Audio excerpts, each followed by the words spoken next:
খোলা ট্রাকের যুগ শেষ। রাজনীতি এখন চাকার উপর এক হাইটেক লড়াই।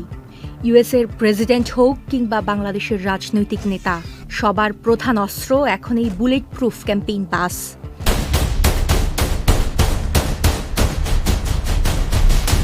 কি আছে এই বাসের ভেতর? কেন একে বলা হয় বিশ্বের সবচেয়ে নিরাপদ মুভিং অফিস? আজকের ভিডিওতে আমরা উন্মোচন করছি আধুনিক প্রচারণার আসল খেলা। ক্যাম্পেইন বাস কেবল একটি যান নয়, এটি ক্ষমতার একটি চলমান দুর্গ, একটি অদৃশ্য command centre. Donald Trump, Erdogan কিংবা অ্যাঞ্জেলা মার্কেল, বিশ্বের ক্ষমতাধর নেতারা যখন রাজপথে নামেন, তখন তাদের সবচেয়ে বড় কৌশলগত অস্ত্র হয় এই ক্যাম্পেইন বাস। আন্তর্জাতিক পরিমণ্ডলে এই সংস্কৃতি পুরনো হলেও বাংলাদেশের রাজনীতিতে এই আধুনিক ধারার প্রবর্তন করেন বিএনপির ভারপ্রাপ্ত চেয়ারম্যান তারেক রহমান। তিনি নির্বাচনী প্রচারণায় এক নতুন কৌশলগত মাত্রা যোগ করেন। বাংলাদেশে আগে খোলা ট্রাকে করে শোভাযাত্রার চল থাকলেও তারেক রহমানই প্রথম প্রথাগত প্রচারণার বাইরে এসে হাইটেক ক্যাম্পেইন বাস ব্যবহার শুরু। তার নির্বাচনী প্রচারণায় এটি ছিল দেশের রাজনীতিতে এক আধুনিক সংযোজন। এই বাসের মাধ্যমে তিনি কেবল সুরক্ষা নিশ্চিত করেননি, বরং তৃণমূল পর্যায়ে একটি শক্তিশালী রাজনৈতিক বার্তা পৌঁছে দিয়েছিলেন যে রাজনীতি এখন ডিজিটাল এবং আধুনিক কৌশলের পথে হাঁটছে। এটি ছিল একাধারে একটি জনসংযোগ প্ল্যাটফর্ম এবং একটি শক্তিশালী রাজনৈতিক কৌশলের প্রতীক।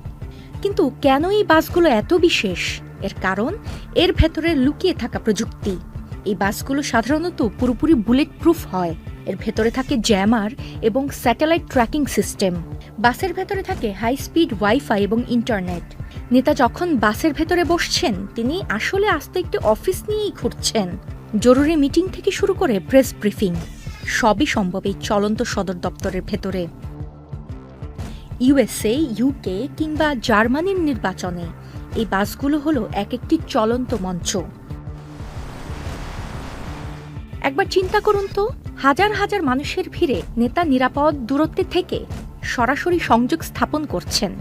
এটি একই সাথে একটি নিরাপত্তা বলয় এবং একটি বিশাল মুভিং বিলবোর্ড।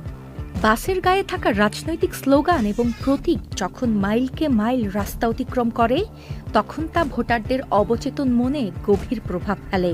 খোলা ট্রাকের সেই আবেগ বনাম আজকের এই হাইটেক নিরাপত্তার রাজনীতি এখন অনেক বেশি প্রফেশনাল। বাংলাদেশের মাটিতে তারেক রহমানের হাত ধরে যে আধুনিক প্রচারণা শুরু হয়েছে, তা আজ বিশ্ব রাজনীতির অবিচ্ছেদ্য অংশ।